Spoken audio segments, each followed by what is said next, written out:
Hey guys, it's Tams the Wicked Witch. Welcome back to the channel. I hope you're well. Thank you to my new subscribers. I'm so excited. Absolutely loads just coming. I've got all the missing ones back. I've got extra ones. I'm so grateful. Thank you so much. If you haven't subscribed, please do. Please hit the bell. Please give us a like. I'm on TikTok. TikTok's a little bit more for horror stuff, to be honest. But if you like horror stuff, then, you know, you'll have watched some of my channel already. You'll know that I'm obsessed and you probably can see it all behind you. Yeah, so follow me on TikTok and Instagram. All details are below. Superb. I've got a few more Instagram people. It's really difficult. I don't know why for me to get Instagram followers, but TikTok's doing really well. I've put a few videos out and yeah, this new series is doing really well. So yeah, we're on video 6 today. Now, don't get the ump with me. I said I was going to do the Wheel of the Year and it would probably be about an hour long. And then I thought about it and I thought, there's no way I can download something that's an hour long at the weekend. And I really wanted to do a video today. So this is what I decided to do. I decided to do altar tools today. And in the week, we'll do like Wednesday or something, we'll do the Wheel of the Year, which is probably going to be about an hour. And I think I can download that in the week. There's no way it will download today and then it will just be a waste of time because I'll have to wait till next week anyway. So that's what I decided to do, okay? I'm not being indecisive. So we're going to do altar tools. Now, we've already discussed sacred space. So we've already got our position in the house where we're going to set up our altar. It can be a shelf, it can be a corner, it can be a cabinet, a table, wherever you want to do it. So let's talk about some of the things that we need to put on the altar and things that we're going to use as our altar tools. Just remember, you don't need to go out and spend absolute crap loads of money on everything to start with, because you don't know all of the things to start with. You don't know what bits you're going to prefer to work with, what bits you're going to want to use. So I would just be like, you know, be casual with it. Don't spend loads because you're going to want to change it. But let's just get started. And also, you can find quite a lot of things like in nature that are free. You can just pick them up off the floor. So there's lots of things we can do and it's not going to cost an arm and a leg. So first of all, you're going to need to find a nice piece of material to have on the altar as a cloth. Now, when we do the Wheel of the Year, that will make more sense. But around the year, you can change the colours to coincide with some of the Sabbats, okay? But let's just look at it like Yule. December, I like to use red and dark green because it's kind of the colours, isn't it? And when it comes to spring, like March, now April, I like to use green. Now I picked up this and it's massive. This is my dining room tablecloth, but this is like, I also have a piece of this on my altar at the minute, and it's like a nice kind of, it reminds me of medieval castle green, that's what I call it. And I've got a piece of that on mine at the minute. So if you can get yourselves a cloth of any sort, it doesn't have to be expensive, even just a cushion cover that you like. I like some of those tapestry and hippie ones. Anything you want. You can have black, you can have white, you can use whatever you want. It's your altar, okay? So cloth on shelf or table or whatever you're using, okay? So that's our cloth situation set up. Now, I'm going to bring this up every video. At the side of our altar, Book of Shadows. I've got it upside down. Book of Shadows. This is the pretty one that I got as a gift. Because we're writing everything, remember. We're writing in all our books, okay? So keep that to the side of your altar. I'm going to mention it as much as I can, just to keep everybody remembering to write everything. So yeah, we've got our cloth, we've got our table, and now we're going to fill our table with our altar items and tools, okay? So we want on our altar a representation of goddess and god, okay? Because that's kind of the pagan way of following the goddess and the god. So, you know, in other traditions, it's just a god. In our tradition, it's goddess and god. There's loads of different ones, and you don't have to just have one or two. You can have as many as you wish, and you'll learn as you go. And you'll choose, and sometimes they choose you. So on my altar, and this is just on my main altar, and I've spoken about it, and you've probably seen pictures of my altar if you've looked through playlists. It's Morrigan and Canunos on my main altar. I got this statue for Christmas of my husband. It's the warrior goddess Morrigan. with a crow. There's a crow, so she's associated with ravens and crows. She is the goddess of war, the land, love, and the phantom queen, the fae, the fairy folk. She is absolutely beautiful. So she is on my altar to the side. Doesn't matter which side, you can put her where you like because it's your altar. I know some people are all, oh, this has got to go here, this has got to go. Not on my altar. I put things where I want them. And then on the other side, we would have Cernunnos. Cernunnos is the Celtic god, the stag god, part man, part stag. He's got antlers and the ram horns. He's associated, and the hoofs. He's associated with the land, the forests, the animals, prosperity, fertility, like male fertility, showing that kind of phallic side. He's beautiful. So that's my goddess and god on my main altar. Okay, I work with others, but this is on my main altar. So for you guys who don't know yet who you're going to be working with and how it works, I would go with a kind of goddess shape. This is a tiny little goddess statue. These are about £5 on eBay. And you can put like little offerings in her little hands. There's some quartz crystal, and that represents a goddess. She also sits on Morrigan's altar.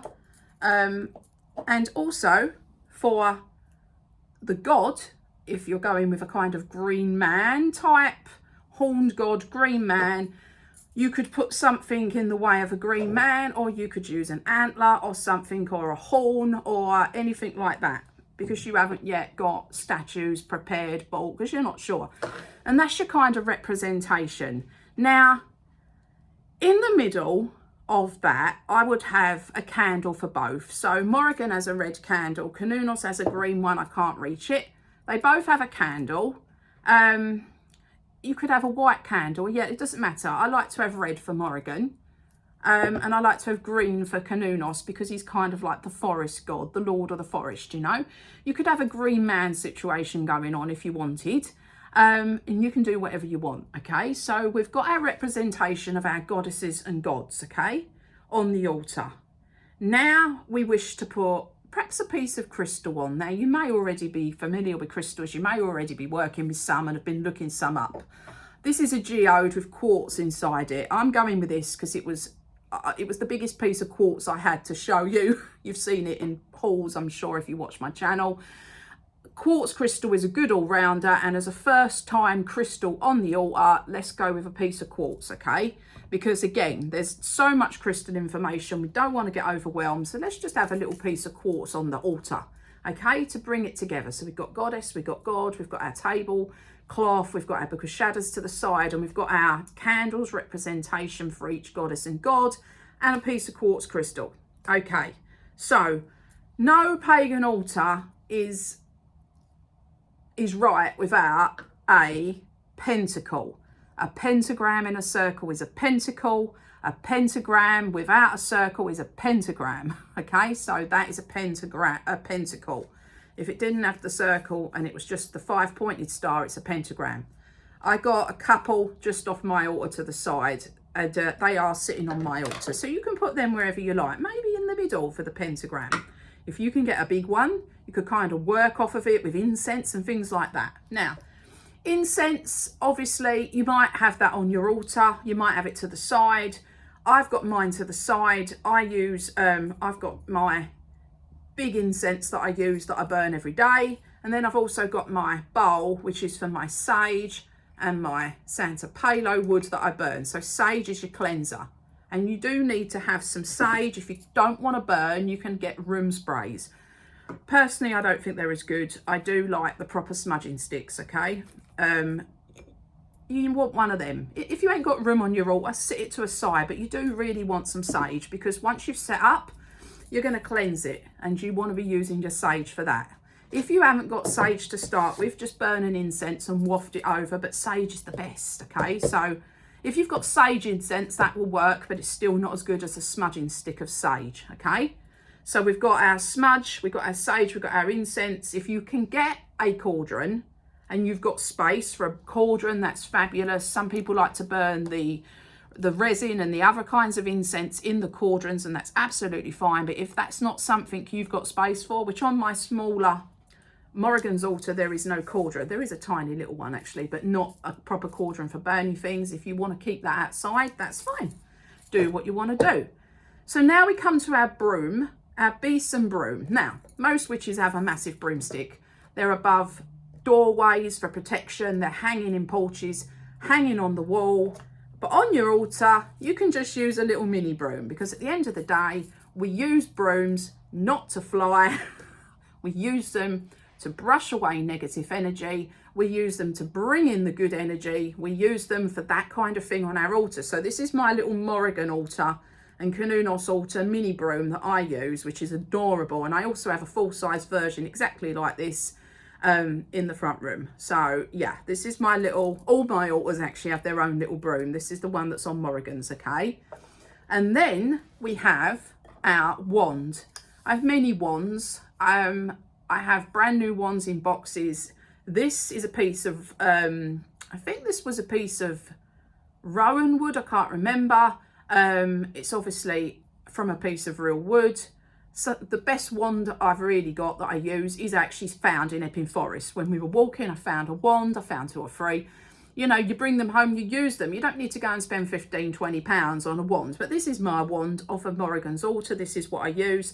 And the wand that I also found in Epping Forest, I actually put I made a clay crow up the end of it, like that, where the handle bit is, and then obviously the point, I put quartz crystal in it. And I use that on my Morrigan altar. That is actually packed away. It's not on the altar, otherwise I'd have showed you it, because I've had to move some things around. So yeah, we need a wand, okay? So your wand can perhaps sit just underneath on your altar, can sit perhaps just underneath your pentacle. And then you need an afame. Some people say a fame, some people call it a magical knife, a ritual knife. I call it an afame. This is mine. It's quite sharp on the end, but you couldn't cut yourself really on it. It does look like a dagger. Fancy letter openers do the same thing. I have a beautiful one. I should have brought that over, I can't get up. On Morrigan's altar, which has got a horse wrapped around it, because Morrigan again is associated with mares and horses. So that's the afame. And again, you can buy them, or you may already have kind of a good letter opener that you fancy, that you quite like. You can use anything, you know. So we've got quite a heap of things so far. Now on my altar, I have a bell. In fact, on most of my regular type altars, except for the Egyptian one, I have a bell. Okay, so this is just a little bronze little bell, and when I'm doing things, I call in the spirit world to fire up things that I'm doing on the altar. Okay, so, and I always use a bell, and at all of the altar spaces, Morrigan and Cernunnos, the working altar has this bell. Just above it is Morrigan's shelf with all everything dedicated to her as a small bell. So, and yeah, so we've got that. So divination, okay, divination, which is another video, but you know, you may have already looked it up. Your divination tools are your tarot cards, your runes, some people use bones, your pendulums, and your spirit boards or Ouija boards. Okay, I don't use a spirit board. I have them more like a decoration because I like the way they look. I do not use them, but I use pendulums on the type of board. So yes, no, numbers, letters. So really I use a spirit board, but I use it with a pendulum, so it's a pendulum board. So this one is Howlite, and my most used one that I use, which is packed away in its little bag safely, is my rose quartz, which is what I use really for all divination, using a pendulum. I use that one, but this is a new one that I got in a box, and it's very pretty. It's made from white howlite, and I'm really pleased with it. So yeah, that's what I use for my divination. So remember, your divination tools, they can also sit, you might want to have your tarot cards. If you're not used to tarot yet, you can still get a deck and shuffle through and have a look. You might want to pull a card and just read the booklet, see what it says. You could do a daily card, a weekly card. You can do anything you want, and you can just start you know, learning your way around your altar. You know, once you've got it all set up how you want it, I like to have, obviously because it's Morrigan, I made this from clay. It's kind of like a green woman type with all ivy leaves. I just made it from clay round a just round a jam jar. And oh, there's another little afame there with a horse on it. There's another one there, it's a letter opener. But again, you can use things whatever you want. And these are all my crow feathers that I found on the floor. And this is obviously for Morrigan. So feathers are really good. I also have barn owl feathers, because that's one of my spirit animals. And also a spirit guide is a barn owl. And because of that, I have barn owl feathers on my Morrigan altar. And I found them in Epping Forest. We were mountain biking. It was about 6 years ago. And I looked down and there was a big one and a small one. And you've never seen anyone jump off a bike so quick to get these feathers. Because, you know, barn owls, I've never seen a barn owl feather just laying there. It was quite big and beautiful. So I was really pleased. So yeah, when you're walking around in nature, start eyeing the ground up, because there's all sorts of good finds. It's like free treasure on the floor. You know, add little bits like acorns and leaves. You can add dried leaves, and you can add your oak leaves and all sorts of things, whatever you want. You can find all this free stuff. Lumps of wood. I bring home all sort of branches, and I usually have them in my outside inside area, I call it, just in front of my plants where I sometimes sit for videos. We've got like a little gazebo and it's kind of underneath. So I have all my like wooden bits going up the, you know, like I find these big stave type sticks and I've wrapped lights around them, and I bring all that home, and I just like, it's free, you know, it's all just laying there. And I bring all sorts of bits home from the forest. I love it. So yeah, anything like that, you do get the odd bug. Anything like that on the altar just looks beautiful, and it's so natural, and it's bringing the forest in, especially if you're working with like forest gods, and it's quite exciting. So yeah, so we've kind of got this set up now. So we've got our goddess and god type statue. We've got their candles, book of shadows to the side, perhaps a pot that you've made, or a fat nice pot with some feathers and things in it. We've got a mini broom for the altar. You get yourself a wand, however you want to do that. You get yourself an afame or a letter opener, whatever you can do. If you want to add a chalice, now chalices are for a ritual. Your altar will still have all these things on it. Chalice is a cup. This one I do not drink out of. It's very old and bronze and very ethnic looking, and I keep cinnamon sticks in it because this actually sits on my Egyptian altar. Okay, I just pinched it off to show you. It's a bit dusty. Some people would have like a drink, a bit like a libation bowl, but they'd have their like a drink for the end of the ritual in their chalice. And some people just have the chalice set up on the altar as part of the setup and put other things in like flowers or whatever they want, or cinnamon sticks or whatever they want to do. So you can really do what you want, but you know, really on an altar, a chalice is present. And if you see drawings of one, you're going to see a chalice, which is why I mention it. On Morrigan's altar, she has a chalice, but I don't use it for drink or for water. I use it to keep more feathers in. So she has like a big chalice like this, and it's all like wooden. It's supposed to look like wood, it's not. And it's got all like fairy and stuff like that round it, and ivy and that. And it's all made of bronze, and I keep more feathers in that. So yeah, that's kind of like the main setup. So yeah, antlers or ram's horns and things like that to associate with the god, the forest. You've got your pentacles as well, sage, divination tools, and some crystals, whatever you want to use. Now on Morrigan's top altar, she's got all of her labradorite, but just go with a piece of quartz crystal or something basic to start with if you're very unsure of crystals and how they work, because we're not there yet on the videos.